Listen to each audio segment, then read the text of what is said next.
Assalamualaikum semuanya. Kembali lagi sama Bu Miftah. Nah, pada kesempatan kali ini Ibu ingin menyapa kalian. Ya, siapa tahu ada yang kangen ya, karena kan nggak bisa tatap muka nih. Oh ya, sebelumnya selamat buat kalian yang udah naik kelas dari kelas 10 AKL ke kelas 11 AKL. Selamat karena kalian sudah naik semua. Dan sekarang ketemu lagi sama Bu Miftah. Di sini Bu Miftah mengajar dua mapel untuk di kelas 11. Yang pertama, mapelnya praktikum akuntansi jasa, dagang, dan manufaktur. Yang kedua, komputer akuntansi. Nah, walaupun kita nggak bisa ketemu nih, nggak bisa praktek langsung, nah akan ada video-video dari Ibu yang akan membawa kalian seolah-olah kalian lagi ketemu Ibu nih, lagi belajar bareng kayak gitu. Karena walaupun kalian jauh di sana, Ibu ada di sini, kita harus tetap semangat, jaga kesehatan dan tetap stay healthy, oke ya. Nah, untuk praktikum akuntansi jasa dagang manufaktur, gambaran umumnya kalian akan mempelajari tentang dokumen transaksi. Nah, dokumen transaksi itu adalah kalau misal nih kamu kerja di sebuah perusahaan, ya. Kalau misal ada kegiatan transaksi, kalau nggak ada buktinya, nggak ada evidence-nya, kan nggak bisa dijadikan jurnal umum, intinya kayak gitu. Kalian harus tahu dulu bukti transaksi itu ada berapa gitu ya. Itu untuk gambaran praktikum jasa dagang dan manufaktur. Yang kedua, untuk gambaran komputer akuntansi. Komputer akuntansi biasanya kan kalian ngitung manual, ada kas di debit, terus kreditnya apa, terus ditambahin semua. Nah, kalau di sini di komputer akuntansi kalian udah nggak ngitung manual lagi, kalian nanti menggunakan aplikasi. Kita punya 3 aplikasi. Yang pertama, aplikasinya Mayop. Mayop itu ya, kalau misalnya ada transaksi apapun langsung dimasukin ke situ, langsung jadi laporan keuangan. Yang kedua, aplikasi Vina, Financial Accounting. Yang ketiga ada Curate. Dari 3 aplikasi ini, yang pertama kali akan Ibu ajarkan nanti adalah Mayop. Nah, buat kalian yang penasaran apa itu Mayop, kalian bisa download langsung loh di Google. Jadi untuk pelajaran selanjutnya kalian bisa langsung download ya, biar kita bisa belajarnya lebih enak. Nah, pada kesempatan ini Ibu juga ingin menyampaikan materi apa aja yang kita pelajari di praktikum akuntansi. Nah, kalian bisa simak video berikut ini ya. Video ini tentang KD, kompetensi dasar yang harus kalian pelajari di semester ini. Oke, tetap stay tune. Kalian tidak boleh pantang menyerah, tidak boleh putus semangat. Oke, simak video berikut ini. Halo, balik lagi bareng Bu Miftah. Pada video kali ini Ibu akan menjelaskan tentang tentang mata pelajaran praktikum akuntansi perusahaan jasa, dagang, dan manufaktur untuk kelas 11 akuntansi keuangan lembaga SMK Budi Warman 1 Jakarta. Oke. Selamat datang untuk anak-anak Ibu kelas 11 AKL. Sehat semua kan ya? Walaupun raga tak bisa berjumpa, belum bisa belajar secara tatap muka, di sini Ibu akan menyampaikan materi-materi yang akan dibahas di semester ini. Silakan disimak ya. Kompetensi dasar. Siswa dapat menganalisis dokumen sumber dan perlakuannya pada perusahaan jasa. Kedua, siswa dapat menganalisis transaksi penyesuaian hingga laporan keuangan dalam perusahaan jasa. Pertama, dokumen sumber dan perlakuannya pada perusahaan jasa. Dokumen sumber, setiap kegiatan bisnis tentunya melakukan transaksi dalam kegiatannya.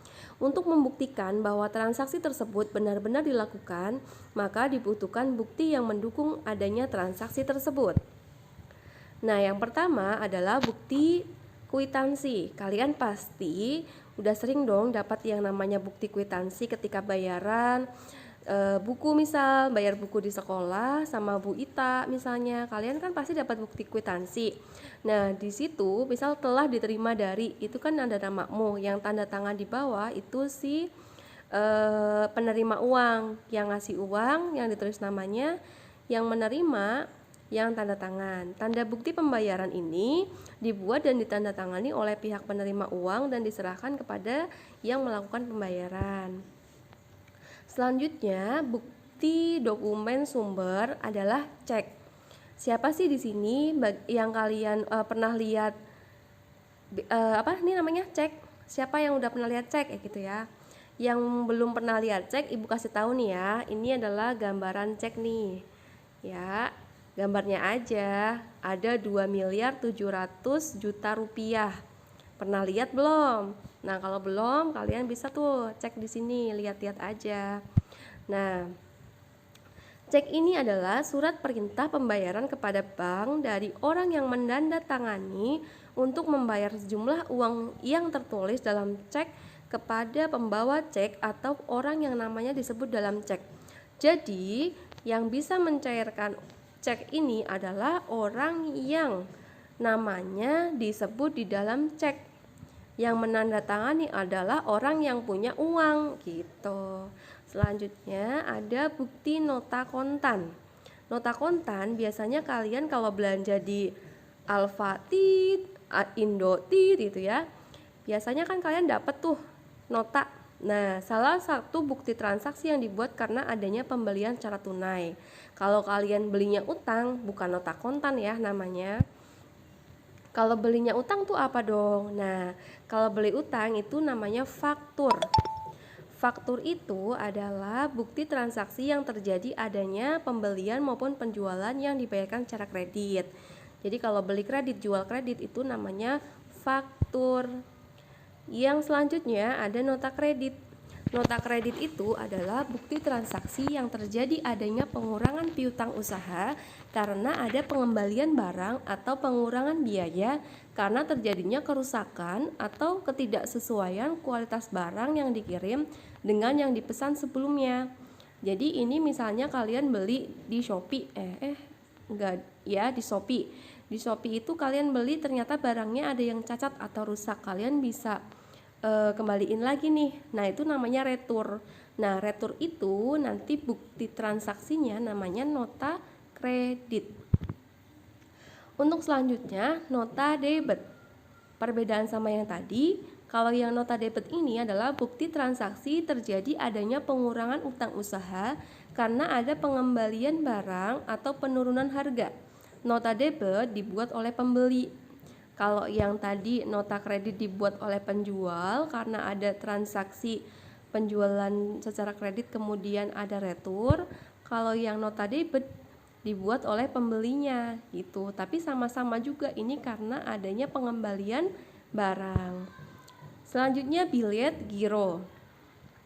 Billet giro ini hampir mirip dengan cek. Tapi perbedaannya adalah kalau yang ini adalah surat pemindah bukuan sejumlah uang dari rekening nasabah suatu bank yang bersangkutan kepada nasabah yang mempunyai rekening di bank yang namanya disebutkan dalam billet giro pada bank yang sama atau bank lain yang berbeda. Jadi intinya adalah pemindah bukuan uang dari rekening A ke rekening B gitu. Kemudian selanjutnya bukti kas masuk. Bukti transaksi yang dibuat untuk penerimaan uang tunai. Gampang ya kalau ini, biasanya kalau kalian udah kerja di perusahaan, kalian sering nih nerima bukti kas masuk kalau ada transaksi penerimaan uang tunai. Kalau bukti kas keluar berarti ada pengeluaran uang tunai. Selanjutnya bukti memorial. Bukti memorial atau memo itu biasanya disampaikan oleh pimpinan kepada bagian-bagian yang ada di perusahaan. Contoh, kalian ada di bagian pembukuan, dapat memo nih dari pimpinan, isinya apa? Kalau di sini contohnya adalah isinya penyusutan peralatan aktiva tetap. Nah, ini memo ini nama lainnya adalah catatan kecil atau catatan memo dari pimpinan perusahaan kepada bagian akuntansi bertujuan untuk melakukan pencatatan suatu kejadian. Selanjutnya rekening koran. Nah, rekening koran ini biasanya kalian kalau misalnya nabung nih, contoh di BNI, kalau misal kalian nabung, kalian mau ngeprint buku tabungan, berarti kalian dapat rekening koran. Oke, demikian untuk video bukti transaksi hari ini tentang dokumen sumber, praktikum akuntansi jasa dagang dan manufaktur. Untuk selanjutnya akan ada video-video terkait dengan materi pembelajaran kita. Tetap semangat anak-anak Ibu kelas 11. Wassalamualaikum warahmatullahi wabarakatuh.